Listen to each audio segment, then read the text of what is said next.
RO, from China People News, People Daily Online, and from Italy the press agency ANSA.it. So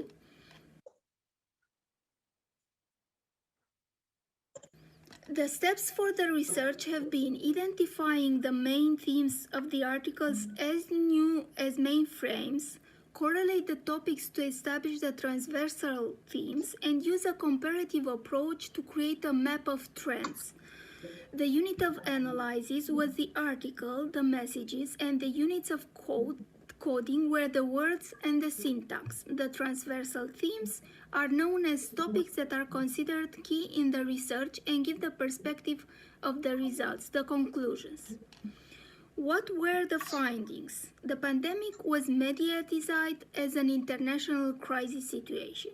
Each media had its own way of presenting the information. In Romania, on Facebook, both ministries preferred information about decisions, about the numbers of cases and advices, when the first person died because of COVID, press declaration, or information about vaccines. Ministry of Internal Affairs preferred objectivity in their messages through numbers, by presenting numbers and decisions, and that is why from 93 messages, 83 were about numbers of sick people who got COVID. The Ministry of Health preferred to inform the population about problems in the hospitals, or, for example, about the false information related to the collaboration between Romania and China. So they somehow wrote about health diplomacy, even when they informed about the fact that Romania gave masks to Republic of Moldova to help them during the crisis. If we compare the two ministries, I can say that they complete each other with information for people.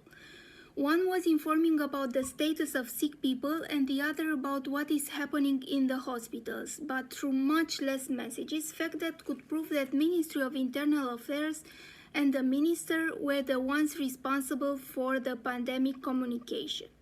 Thus, during the 2 months of emergency in Romania, the people were informed also through Facebook. China was not presented in the messages from Facebook, but it was in the journalistic articles. On the other side, mass media wrote many articles. As I said, I extracted 390 articles. In Romania, the main subjects were about China. From 255 articles, in 69, China was mentioned. Thus, the health diplomacy was revealed by presenting the relations between Romania and China, mainly presenting what was happening in Wuhan as the starting point of the crisis.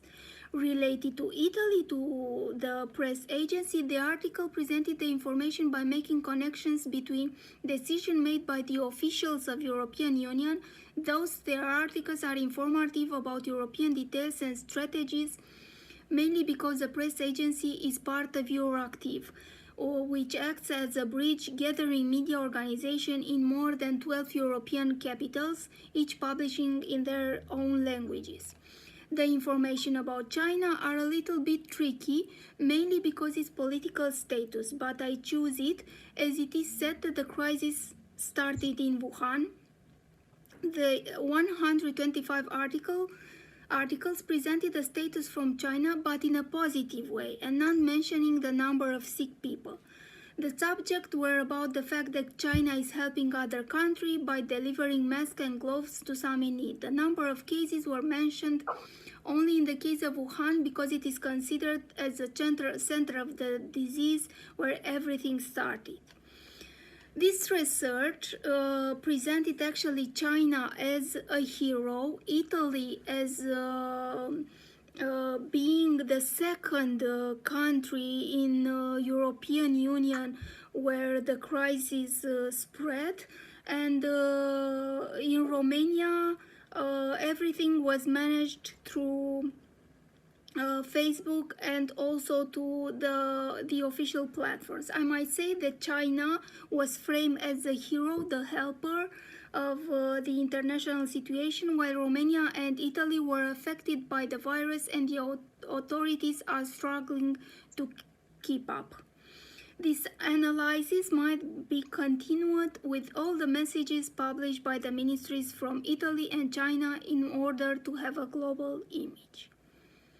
Thank you very much. I am waiting now for the questions.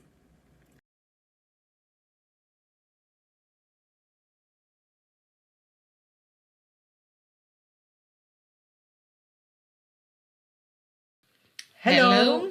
I'm very pleased to introduce you Anne-Marie Cotton from Artevelde University of Applied Science in Ghent in Belgium. And I'm also very happy to introduce you Hélène Boulanger from l'Université de Lorraine in France. Altogether, we conducted the research on the European Union's use of public diplomacy.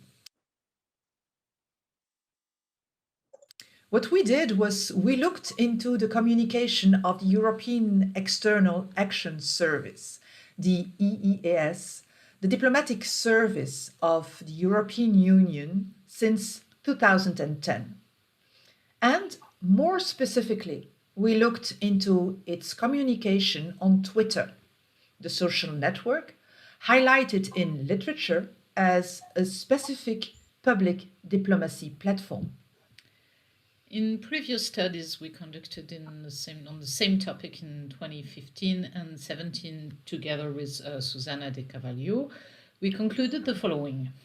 We noticed in the discourse of the EEAS the predominance of security and foreign policy. This demonstrates the negotiating power of the European Union, which has been implemented using traditional diplomacy on public diplomacy platforms. We also discovered that the EEAS was non-responsive to citizens' initiative. Even more, they were controlling their messages. If we look at the life cycle of EEAS here, we wondered if what we observed in 2015 and 17 is still valid in 2020, as the service should reach its somehow stabilization or maturity phase in the EU's policy system. Indeed, we thought it would be interesting to look more specifically at what was happening during the transition period, which is highlighted in the yellow dot, between those two high representatives. This is why we define 3 observation periods. The first one covers September and October 2019. This is the period when Federica Mogherini was High Representative. The second one was in November and December 2019, which is the transition period with Joseph Borrell. So obviously the third period, September and October 2020, is when Joseph Borrell was fully installed in his functions as High Representative.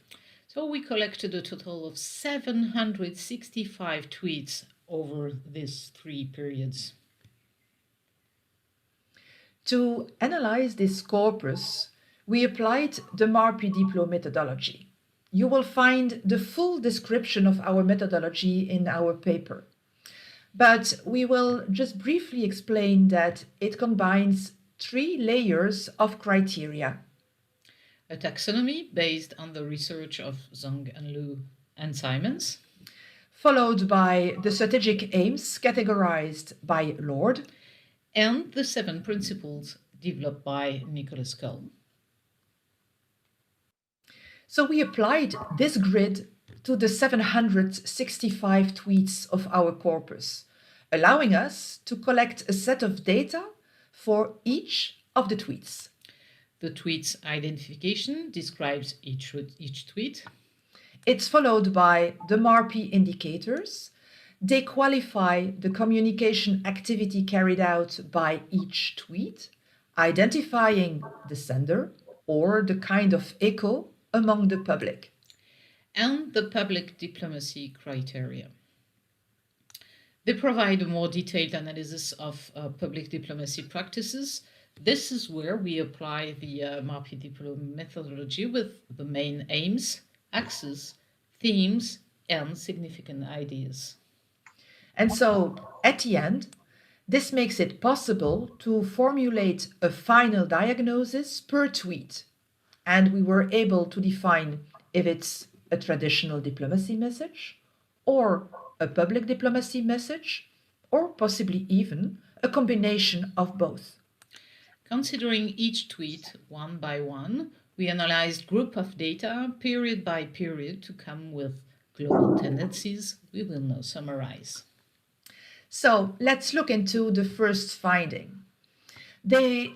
When we look closely, we see that we will identify the sender over the 3 periods. And this is how we identified first an increased presence of the High Representative being Joseph Borrell, and in parallel, a decreased activity of the spokespersons on the platform.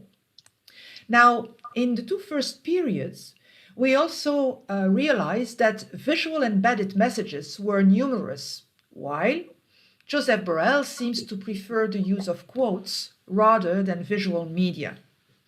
And this means that the EES has decided to embrace a new content strategy, less relying on visual media to drive engagement on Twitter. We identified 3 types of messages. The ones carrying value sharing, the ones describing European Union actions, and the one publishing European Union's statements. Crossing the previous findings with the type of messages shows that the present approach stimulates public engagement and seems to take credibility for granted. We also discovered that the European Union redefined their main axis from 5, as we identified in 2015 and 2017, to 12 main axes, as shown in the slide. However, the comprehensiveness of our MARPE Diplo methodology showed its robustness, and it gave us the opportunity to have a good understanding of the changes in the European Union's discourses. In order to validate the methodology and to explore the added value of the citizen science approach on public diplomacy, we had the privilege to invite 50 South American students from the San Ignacio de Loyola University in Lima, Peru. And this led us to 2 observations. First, we found similar results between scientists, being ours, and non-scientists, being their analysis on the taxonomy, the aims, the axis, and also on the significant ideas, while we found different results between both ours and their analysis on the final diagnosis. It brings a crucial insight when it comes to public diplomacy analysis, to obtain an off-centric view, and in our case, to avoid a too European-centric one. Reception theory should prevail. So to conclude on the case study first, we noticed a decrease on security and foreign policy discourses, and in parallel, we found an increase on listening.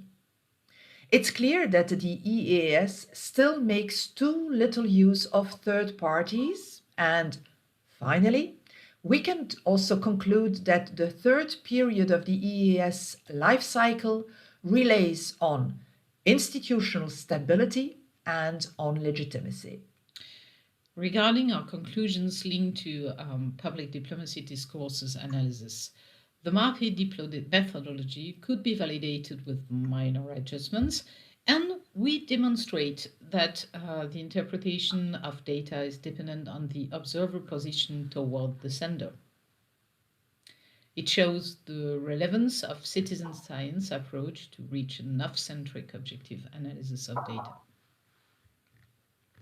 We thank you for your attention. And we thank the 50 very enthusiastic South American students for their valuable contribution. Thank you.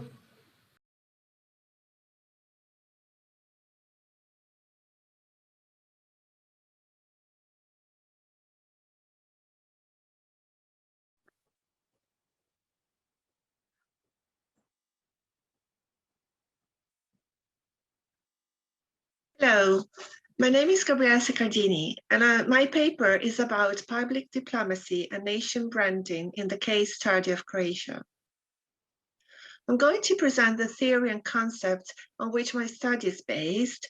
Then I'll mention some of the basic elements of Croatia's tourist promotional strategy, and I'll go on to deal with sites of memory and the new interest in dark tourist destinations, in particular, the case study of the Spomenics.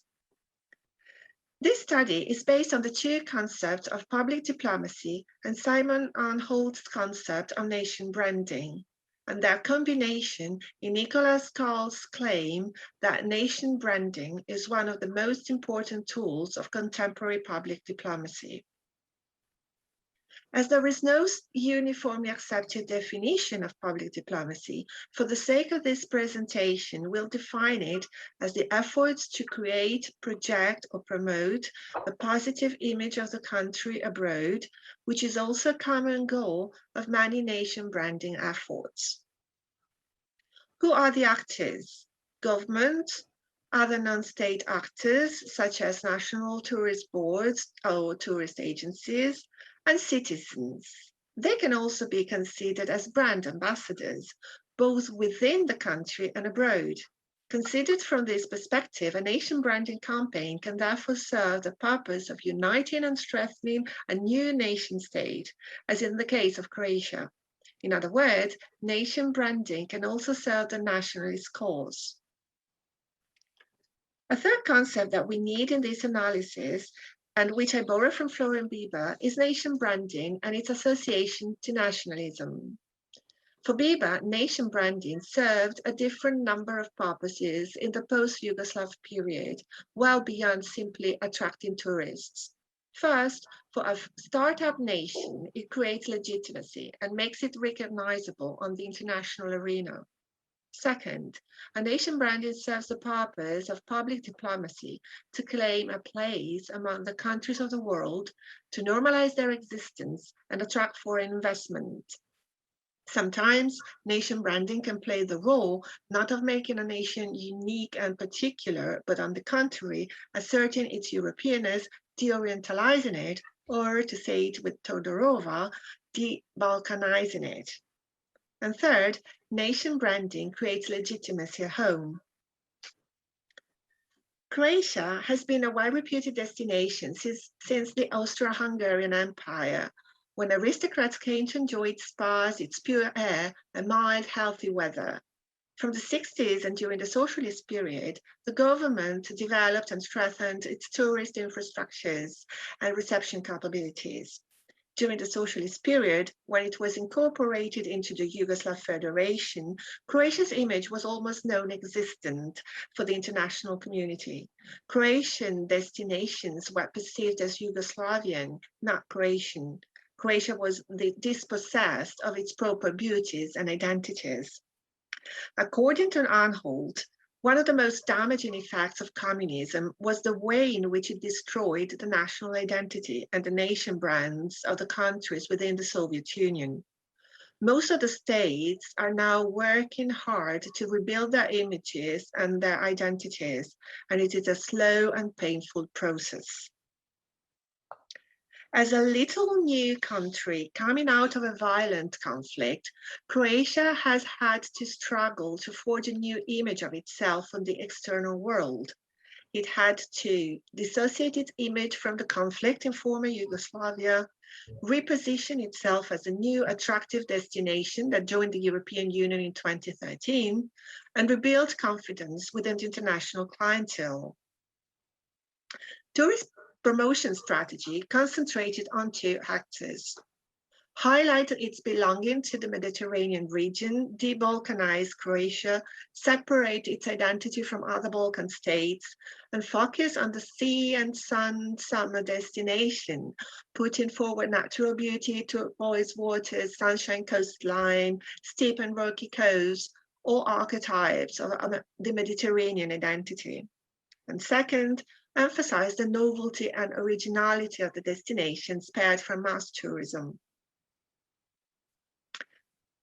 There's a strong contradiction between the foreign perception of Croatia as an idyllic postcard and, on the other hand, the ever-present memory of the war and government propaganda directed at Croatian citizens, evidenced by the many commemorative ceremonies held throughout the year.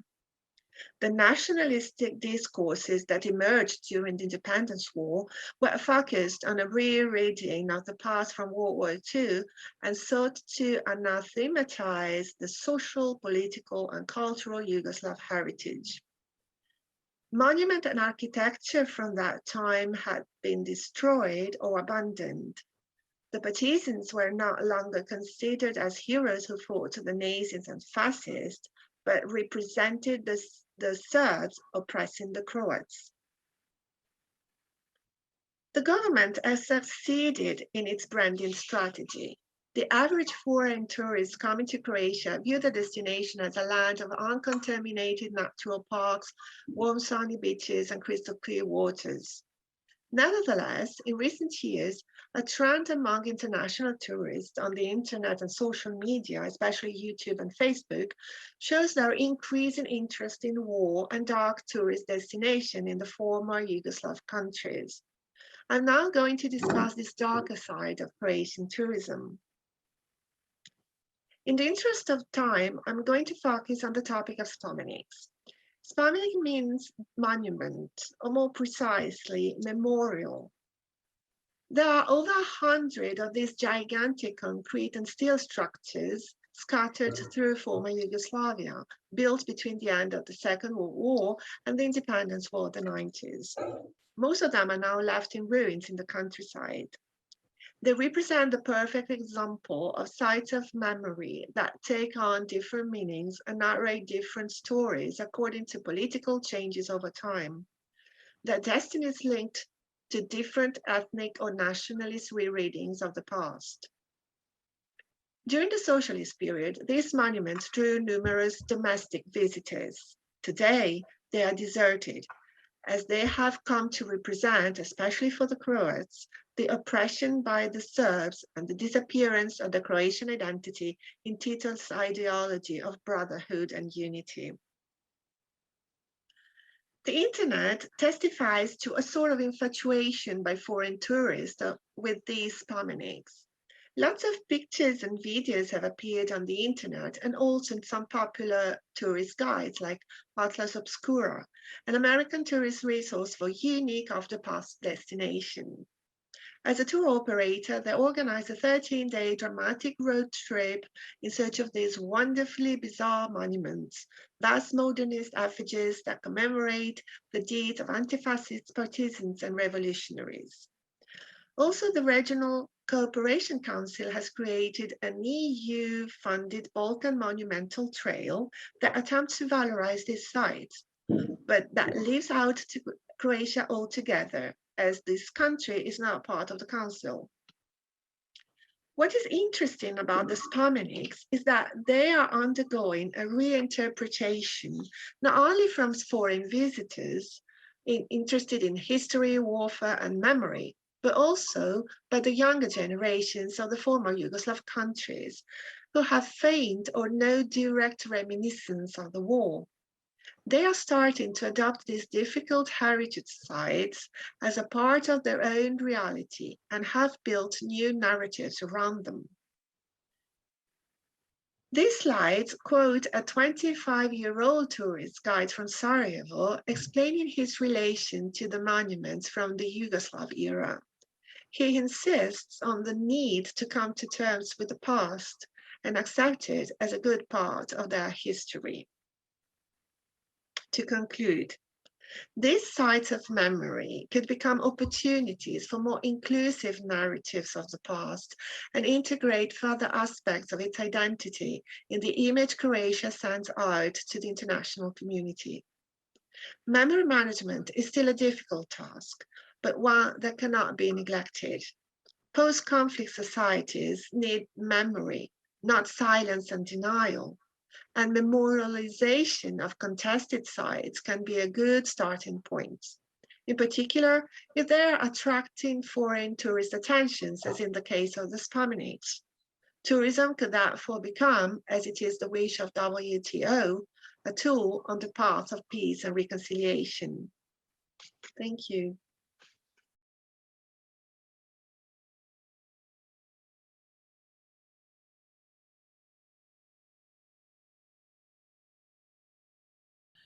Hello everyone, greetings from Paris. It is my big pleasure to join this MARPE Diplo Conference online, and welcome to watch this presentation focusing on China's intermestic public diplomacy practice during the early stage of Beijing's COVID-19 crisis management.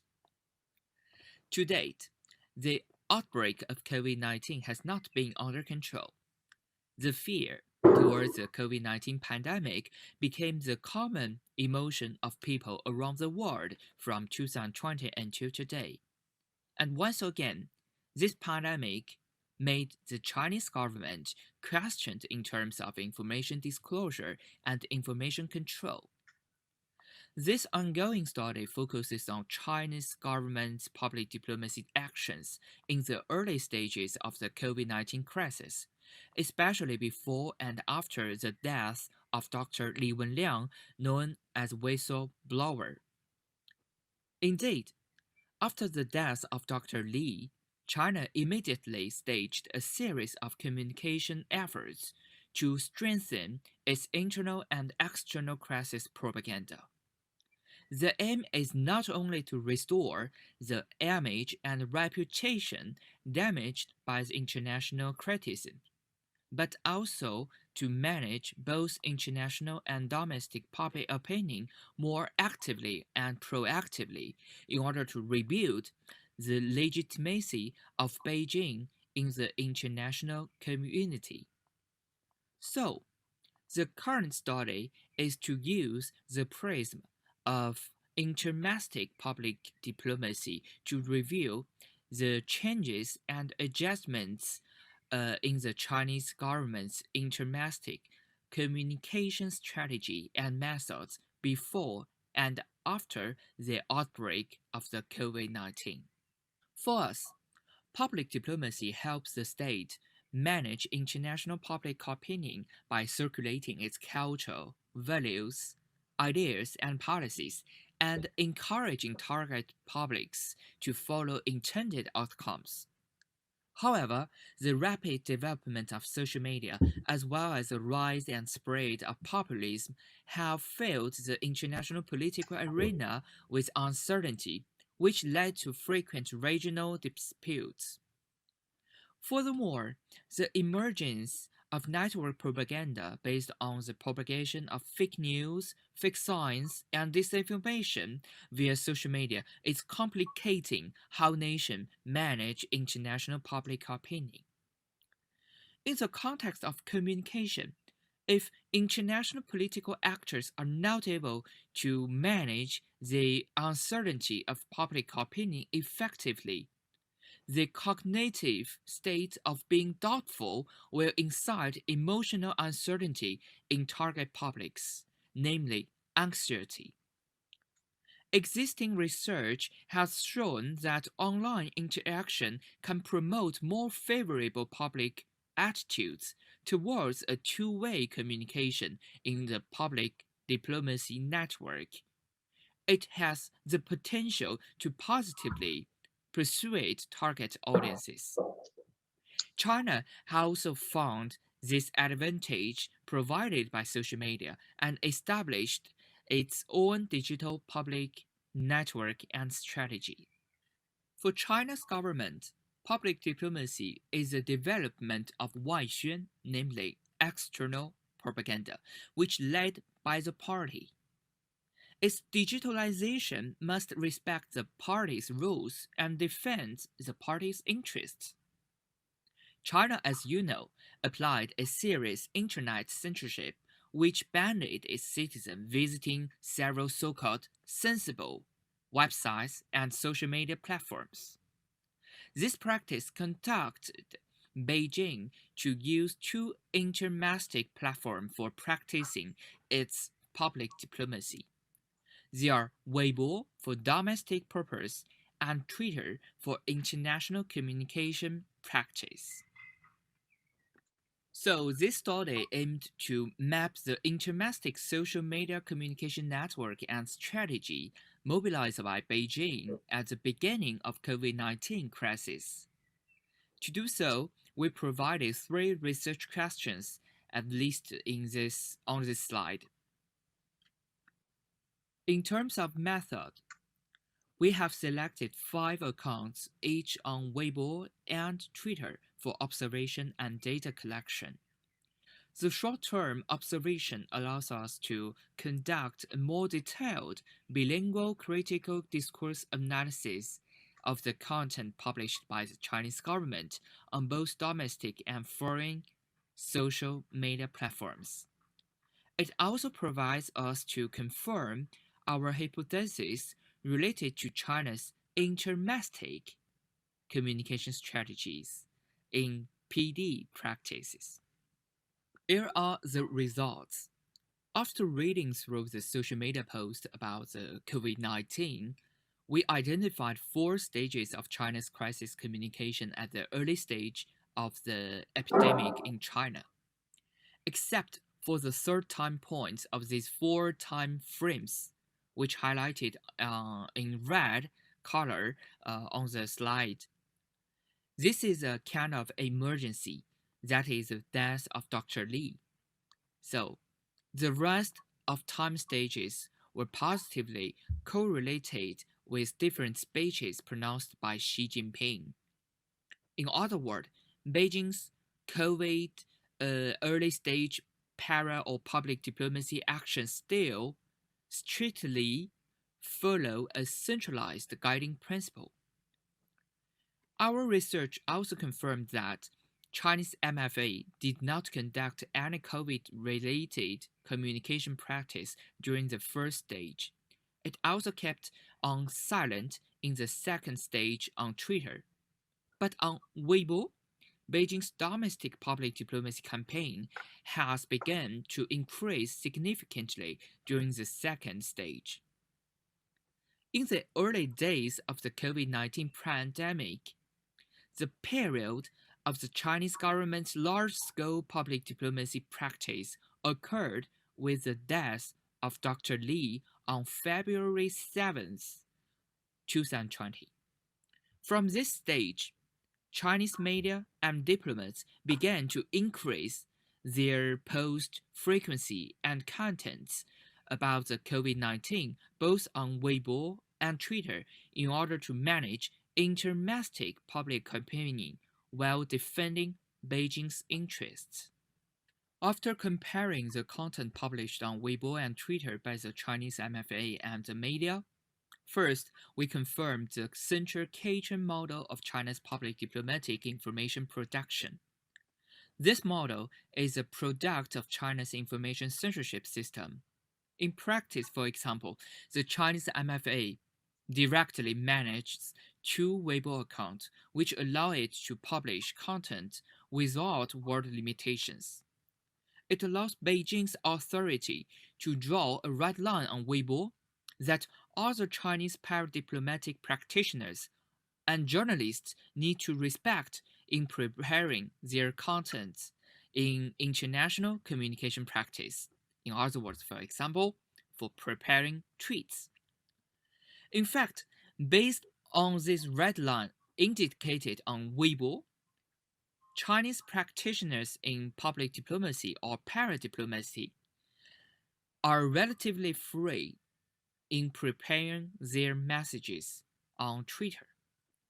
The objective is to reframe the political information published by Beijing on Weibo in a gentle and subtle way, while distributing these messages in fragments on Twitter. These fragmented messages will build another intertextual network on Twitter. Moreover, although Beijing's information production strategy follows a centralized and intermestic organizational principle and structure, we have found different patterns in practicing para-diplomatic communication tactics on Weibo and Twitter.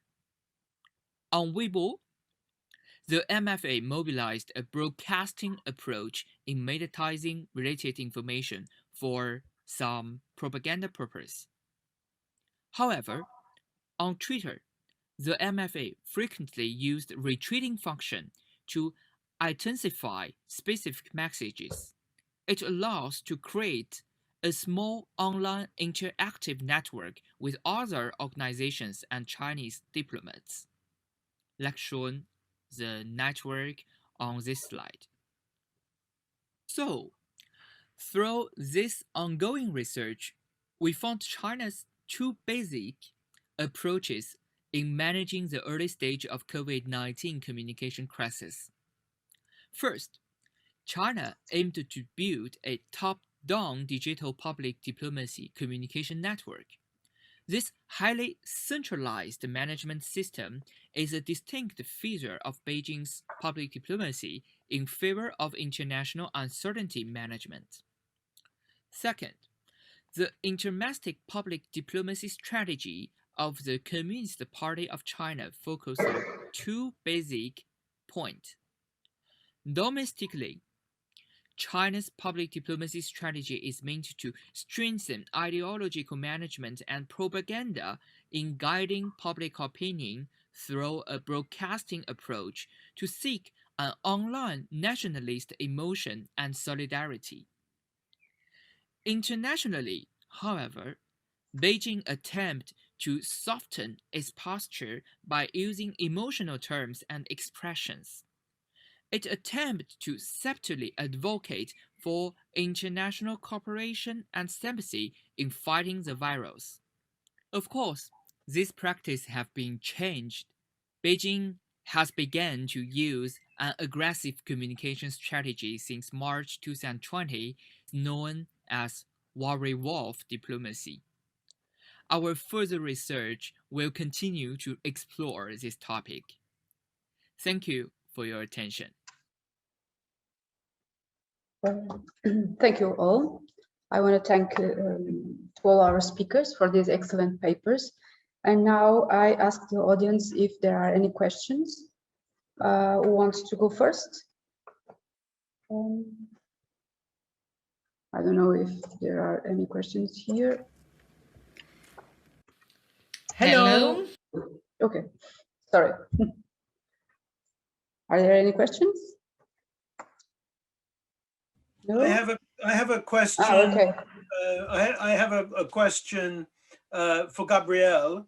Okay. Or a comment, really, a comment for Gabrielle. And first of all, I thought that all three papers were really, all four papers were really terrific, and I was so impressed with the research that you're presenting. But with Gabrielle's, I think it's quite. This is quite challenging to have international interest through this dark tourism,